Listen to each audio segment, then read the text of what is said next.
The Grand Synod of the Ethel Guardian hegemony did not merely occupy space. It dominated the very concept of location, a sprawling architectural marvel of crystalline spires and gravity-woven platforms suspended in the breathless void above the ecumenopolies of Valhallan.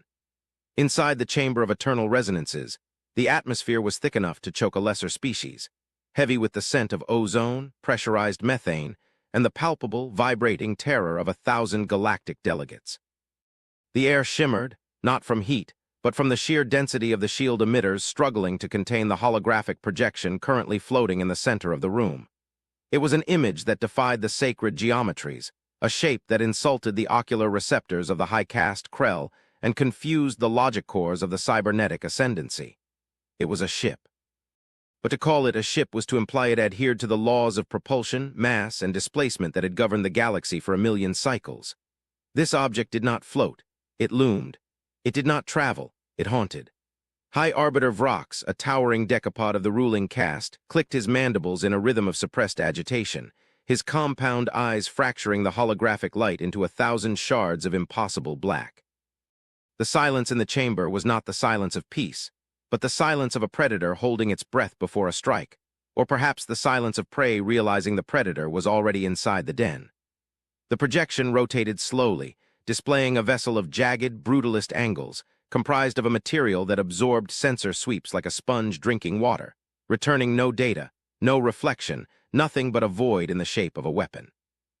Vrox leaned forward, his carapace grinding against the obsidian lectern, his voice booming through the translator matrices that fed into the neural uplinks of every ambassador present. He demanded to know how such a monstrosity could exist within the bounds of the known realities, how a species as young and biologically volatile as the humans could have constructed a vessel that registered on long-range scanners as a gravitational singularity rather than a construct of metal and ceramic. The silence remained unbroken for a long, agonizing moment until Science Minister Kalith, a slender, luminous being of pure energy contained within a containment suit of filigreed gold, stepped forward. Kalith's voice was a hum, a vibration that rattled the teeth of the carbon-based lifeforms, explaining with terrified precision that the vessel did not utilize standard hyperlanes, nor did it ride the subspace currents that the hegemony had mapped over eons of exploration. The humans, Kalith explained, had bypassed the concept of travel entirely. They were not moving through space. They were folding the fabric of the universe around themselves, collapsing the distance between point A and point B until the 2 points were identical, a theoretical impossibility known as metric shearing, a science forbidden by the high dogma because the energy required to initiate it should, by all calculations, consume the star system in which it was activated. Yet the humans had not only activated it, they had stabilized it. They had mounted a nightmare upon an engine and were currently sitting on the edge of the hegemony's sensor perimeter, waiting. The debate that erupted was not a civil exchange of diplomatic protocols, but a cacophony of fear. The warlord species, the Draxian Imperium, demanded immediate preemptive strikes, their representatives roaring that the human vessel was a blasphemy, a warship designed to bypass their vaunted planetary shields and deliver payloads directly into the core of their worlds. The trade guilds, terrified of the economic implications of a species that could teleport cargo instantly, argued for sanctions, for blockades, for the complete isolation of the Terran sector. But beneath the noise, beneath the posturing and the political maneuvering, there was a colder, deeper current of dread. They all knew the history of the galaxy. They knew that the elder races had ascended or died out, leaving behind the physics that governed their reality, rules that were considered absolute. Light had a speed limit. Gravity was a constant. Mass could not be created or destroyed. The humans, in their ignorance or their arrogance, had looked at these stone tablets of universal law and treated them as mere suggestions, as obstacles to be engineered around. Vrox watched the hologram, his dread mounting. The ship had no weapons ports. It had no exhaust vents. It had no bridge that could be targeted. It was a monolithic slab of defiance, a silent testament to a species that refused to be told what was impossible. And then the sensors screamed. The warning was not a gradual buildup of energy, not a blip on the radar that grew closer. It was an instantaneous violation of the sanctity of the Synod's own space, the reality. Outside, the crystalline windows of the station did not shimmer or warp. It simply tore.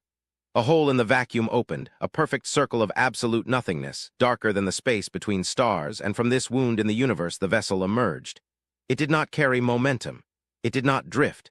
It appeared motionless, instant, occupying the space where empty void had been a nanosecond prior. The shockwave of its arrival was not physical but gravitational, a sudden lurch that sent the artificial gravity of the station reeling, knocking delegates to the floor and causing the lights to flicker in a strobe of panic. The human ship, which the scanners identified as the UNS Event Horizon, hung there, dwarfing the station, its surface a matte black that seemed to drink the light of the local star. It was close enough that the naked eye could see the hull was not smooth, but textured with millions of intricate, geometric carvings, grooves that glowed with a faint, rhythmic pulse of blue Cherenkov radiation. The panic in the chamber escalated to hysteria. Guards raised weapons that were useless against a ship of that scale. Shields were maximized. Every weapon platform in the Valhallan defense grid locked onto the intruder. And in the midst of the chaos, a single transmission cut through the encrypted channels of the High Synod, overriding the jamming frequencies with terrifying ease. The screen at the head of the chamber flickered to life, replacing the tactical readouts with a visual feed from the bridge of the human vessel. The image was grainy at first, then sharpened to reveal a human male, seated not on a throne of conquest, but in a worn, functional command chair. He was older, his hair silver, his face lined with the kind of exhaustion that comes not from lack of sleep, but from the burden of knowledge. He wore a simple uniform, devoid of the gold braid and medals that the hegemony's admirals adorned themselves with. He held a cup of steaming liquid in one hand, looking at the camera with an expression of profound, almost sorrowful calm. He introduced himself as Admiral Elias Thorne. He did not ask for surrender. He did not issue demands. He simply asked, in a voice that was soft yet carried the weight of a collapsing star, if they could talk. The contrast between the terrifying arrival of the ship and the mundane, weary demeanor of its commander struck the chamber dumb. Vrox, trembling with a mixture of rage and fear, activated his microphone, his voice booming through the link, demanding to know why the humans had violated the Treaty of Celestial Borders, why they had built a warship of such illegal capability, and why they threatened the peace of the hegemony. Thorne took a sip of his tea, his eyes moving over the display, seeing the fear in the alien assembly, and he sighed. He explained that they had misunderstood. The Event Horizon was not a warship. It was a plow. The translation matrix struggled with the word. Plow, an agricultural implement, a tool for turning soil. Vrox scoffed, accusing the human of mockery. A vessel capable of metric shearing, capable of ignoring the laws of relativity, was not a farming tool. Thorne nodded slowly, acknowledging the absurdity of the metaphor, but insisted on the terminology. He explained that humanity had found something in the deep dark, far beyond the edges of the explored galaxy, beyond the rim worlds where the hegemony dared not venture. They had found a structure, a signal, a wave of entropy moving towards the galaxy at sublight speeds, a wave so vast and so destructive that it would unravel the molecular bonds of every star and planet in its path. It was not an enemy fleet. It was a cosmic natural disaster, a great filter that cleaned galaxies of life every few billion years. The hegemony's scientists had missed it because they were looking for heat, for mass, for technology. They were not looking for the absence of physics. The humans had seen it because they were paranoid, because they looked into the dark and expected it to bite back. And when they saw the wave coming, they realized that conventional engines, conventional shields, conventional thinking would not save them.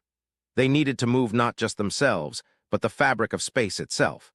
They needed to furrow the vacuum, to create a trench of stable reality that the entropy wave would wash over harmlessly.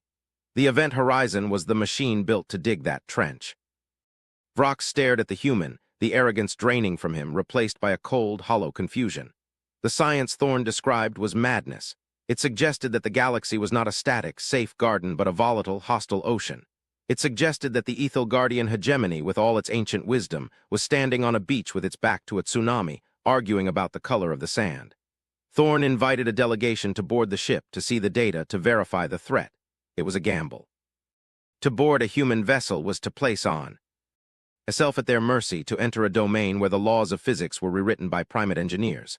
But the alternative was to fire upon the ship, to start a war with a species that could teleport a singularity into the center of a planet. Vrox looked at Calith, the energy being pulsed with a rapid, erratic light, signaling intense curiosity overriding fear. Calith agreed to go. Vrox, bound by the code of the High Arbiter, agreed to lead the delegation. They would see this plow. They would see if the humans were liars or saviors. The transport shuttle that took them from the Synod station to the event horizon felt like a toy moving toward a mountain. As they approached the human vessel, the scale of it became oppressive. The hull was not metal. It was a weave of carbon nanotubes and exotic matter, held together by magnetic fields so intense they distorted the light of the stars behind the ship. The docking bay did not open. The hull simply became permeable, a field lowering to allow them entry, then solidifying behind them. The atmosphere inside the ship was heavy, smelling of ozone and recycled air, but also of something else: coffee, oil, the sweat of labor. It was an industrial smell, raw and vital. They were met not by soldiers in power armor, but by engineers in jumpsuits, men and women with grease on their hands and tablets in their pockets. They looked at the grand alien delegates not with reverence, but with a focused, impatient curiosity. They were busy. They had a galaxy to save. Thorne met them at the airlock, walking with a cane, his presence unassuming yet commanding. He led them not to a throne room, but to the engineering core. The journey through the ship was a lesson in human philosophy. The corridors were cramped, filled with exposed conduits and humming machinery. There was no art, no decoration, only function. Every inch of the vessel was dedicated to the generation and containment of power. They passed laboratories where scientists argued over holographic equations that made Calith's containment suit vibrate with sympathetic resonance. They passed mess halls where humans ate and laughed, seemingly oblivious to the fact that they were riding a device that defied God. And then they reached the core. It was a spherical chamber, vast enough to hold a small moon. Suspended in the center was not a reactor, not a fusion sun, but a captive tear in reality. It was a micro-black hole, spun up to incredible speeds, encased in a cage of gravity lasers that whined with a sound that was felt in the bone marrow rather than heard. Calith stopped, the light in his suit dimming to a terrified purple. He whispered that this was impossible, that the containment should fail, that the radiation alone should kill them all. Thorne nodded, agreeing that by the hegemony's math they should be dead. But humans, he explained, had found that the math of the universe was conservative. It assumed a safety margin. Humans had erased the margin. They ran the reactor at 100.001% capacity, constantly balancing on the knife edge of catastrophe, because that was the only way to generate the energy required to shear metric space. Thorne led them to a viewing platform overlooking the singularity. He pulled up a holographic map of the galaxy. It showed the spiral arms, the bright clusters of civilization, the territories of the hegemony. And then he overlaid the data from the deep-range sensors. A red shadow was creeping in from the galactic south. It was not a fleet. It was a degradation of physics. Where the red shadow touched, stars simply went out. Not exploded, not collapsed, they ceased to interact with the universe. Gravity failed, light stopped. It was the great unraveling. The silence in the observation deck was absolute. Vrox felt a chill that had nothing to do with the temperature. The threat was real. The ancient texts of his people spoke of the time of silence, a myth they had dismissed as folklore. It was here. And the only thing standing between the hegemony and total negation was this impossible ship and the monkeys who had built it. Thorne explained the plan. The event horizon would travel to the leading edge of the entropy wave. It would anchor itself in space-time and activate the shearing drive in reverse. Instead of moving the ship, it would move the space around the ship, creating a buffer zone, a high-density wall of reality that the entropy wave could not dissolve. It would force the wave to break, to disperse around the galaxy like water around a stone. But there was a cost. Calith saw the equations scrolling on the screen. The energy requirement for such a maneuver was infinite. The singularity could provide it, but only if it was allowed to breach containment. The ship was not just a plow, it was a bomb. A bomb designed to detonate in a specific way, to release all its energy into the structure of space-time. The ship would be destroyed. The crew would be instantons, scattered across. Multiverse? Vrox looked at Thorne with new eyes. He asked, his voice trembling, why the humans would do this. Why build a ship, a masterpiece of impossible engineering, only to sacrifice it? Why save a hegemony that had treated them with scorn, that had blocked their trade, that had mocked their biology? Thorne looked at the spinning black hole, the light of the event horizon reflected in his eyes. He spoke of Earth. He spoke of the history of human warfare, of the terrible things they had done to each other. He spoke of the realization that they were alone in the dark until they met the aliens. And even though the aliens were arrogant, bureaucratic, and fearful, they were life. They were voices in the silence. And humans, Thorne said, did not like the silence. They would rather die loud, saving the choir, than survive alone in a quiet graveyard. The revelation broke something in Vrox. The The rigidity of his caste, the millennia of tradition, crumbled before the raw, illogical morality of the human. He realized then that the humans were not chaotic because they lacked discipline. They were chaotic because they possessed a courage that order could not comprehend. They did not follow rules because rules were limits, and humans did not accept limits when survival was at stake. The delegation returned to the synod, but they were changed. The fear was gone, replaced by a frantic, desperate productivity. The hegemony mobilized, not for war but for support. If the humans were going to be the shield, the hegemony would be the hammer. They poured resources into the human fleet. They opened the archives of the elder races, sharing secrets of shield modulation and energy transfer that had been hoarded for eons. The event horizon was retrofitted with Ethelgardian crystal matrices, allowing it to channel even more power.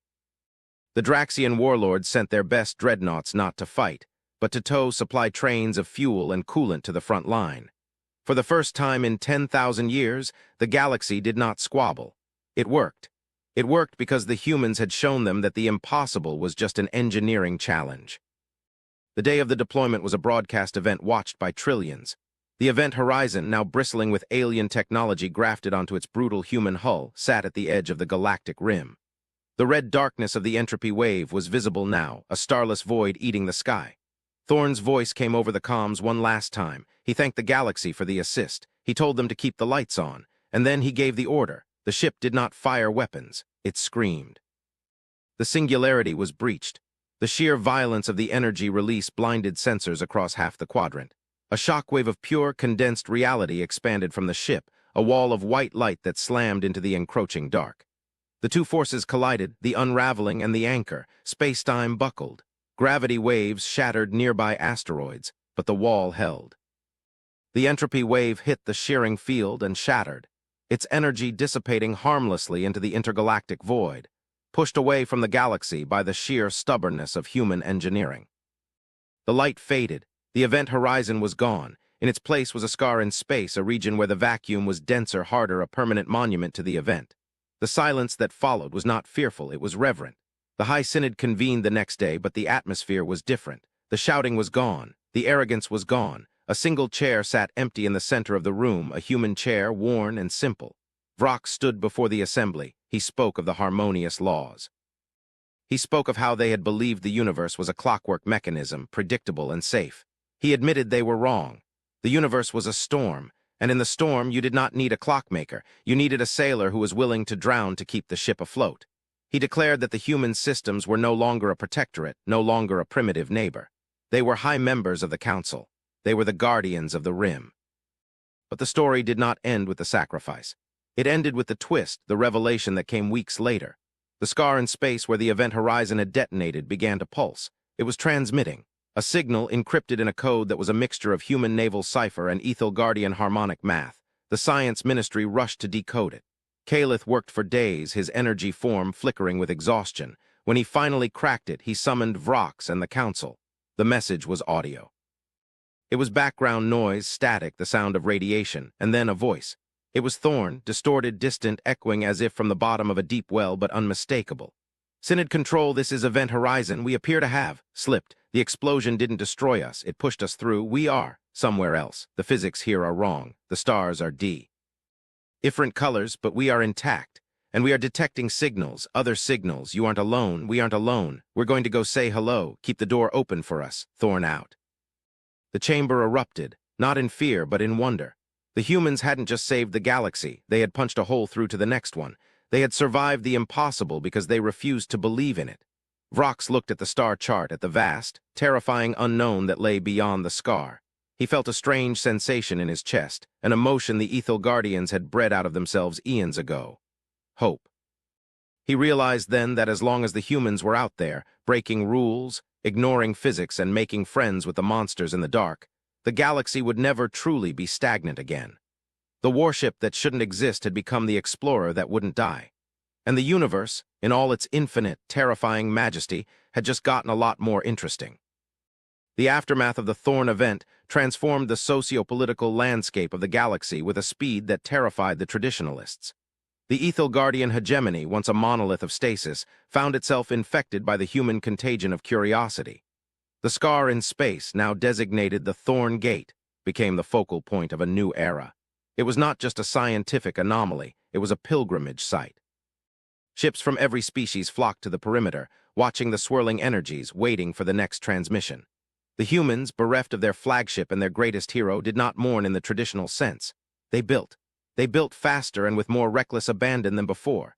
If Thorn was alive, if he was somewhere else, they needed to reach him. The UNS Paradox, the sister ship to the Event Horizon, was laid down in the orbital yards of Mars within a month. This time, the aliens didn't protest. They sent engineers. The Draxian Imperium sent hull weavers, giant arachnoid machines that could spin diamond filament armor. The cybernetic ascendancy sent logic processors to manage the instability of the singularity drive. It was a joint project, a fusion of desperate hope and newfound camaraderie. Vrox found himself spending more time in the Terran sector than on the capital world. He walked the streets of their cities, breathing the chaotic, unfiltered air, watching the way humans lived. They were short-lived, frantic creatures, burning through their existence with a desperation that he now understood was the source of their power. Because they had so little time, they wasted none of it on the impossible. He met with the widow of Captain Thorn, a woman of steel and grace who ran a hydroponics empire. She did not weep for her husband. She looked at the sky with a fierce, possessive glare. "He's not dead," she told Vrox, pouring him a cup of the bitter stimulant they called coffee. "He's just lost, and Elias never asks for directions. We have to go get him." Vrox found himself nodding, accepting the bitter drink, accepting the logic. It was madness, but it was human madness, and it was the only thing that made sense anymore. Deep in the Ministry of Science, Calith was uncovering things that the humans had glossed over in their rush to save the galaxy.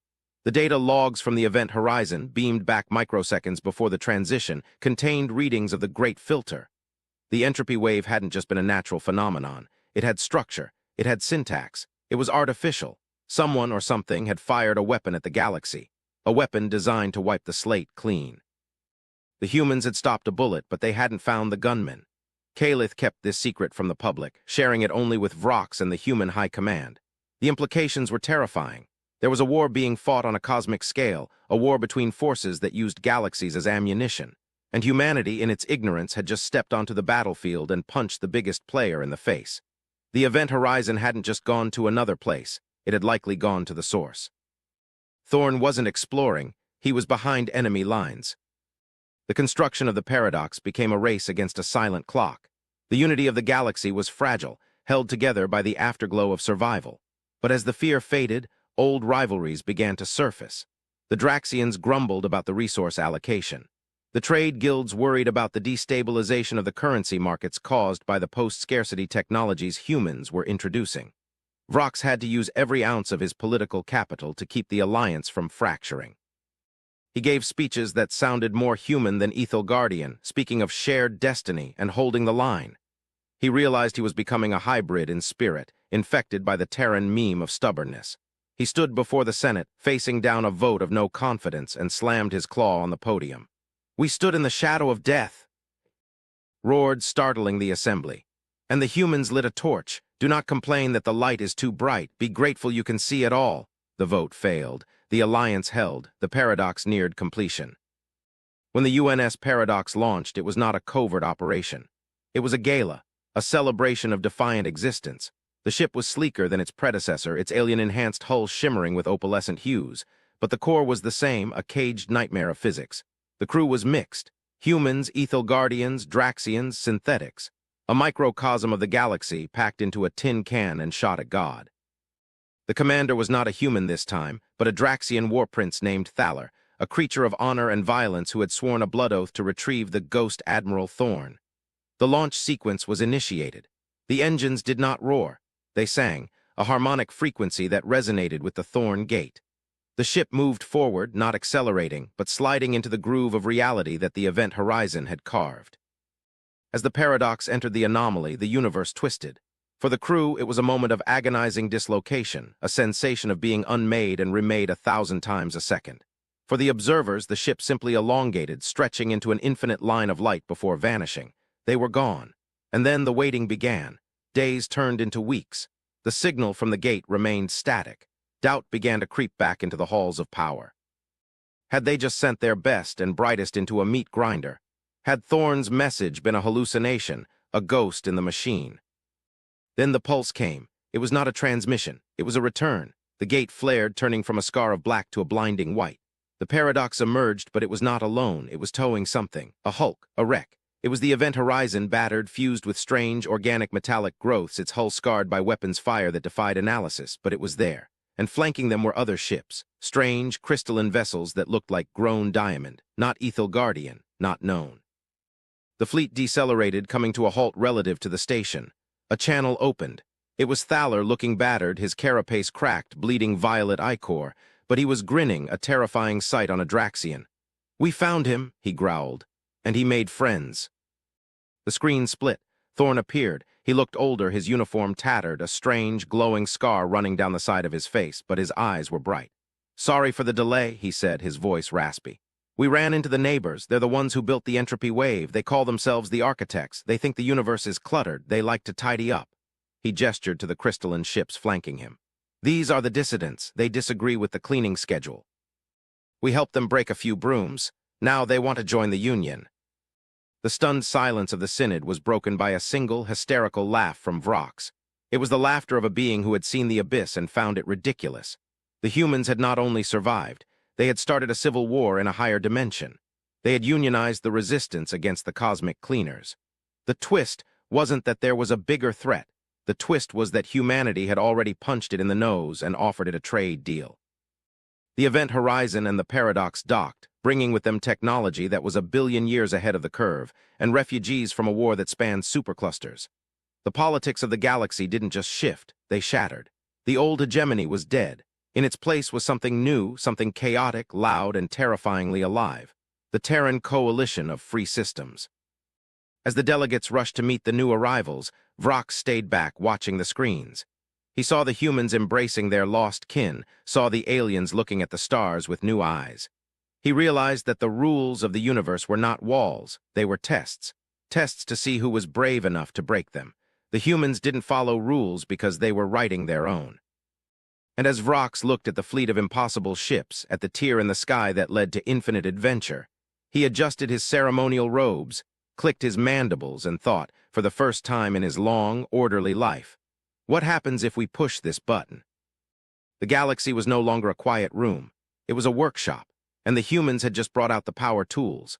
The warship that shouldn't exist was now the flagship of a fleet that would challenge the heat death of the universe itself.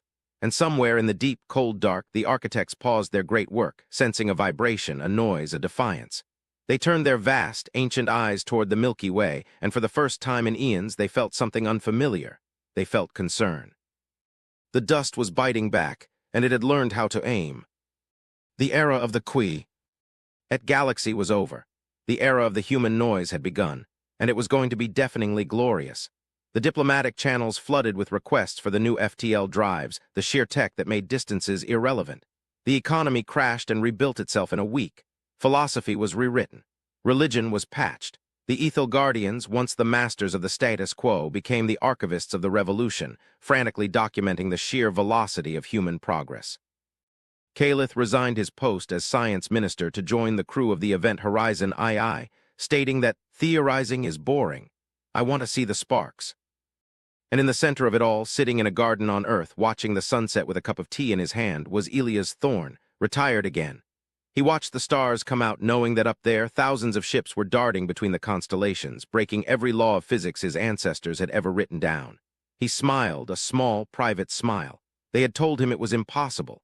They had told him the math didn't work. He took a sip of tea. "Math," he whispered to the twilight, "is just a language. Sometimes you have to use slang." The wind rustled the leaves, whispering of the future, a future that was no longer written in stone, but in the fiery, chaotic, beautiful script of human will. The galaxy was safe for now, but the frontier had moved, and humanity was already packing its bags.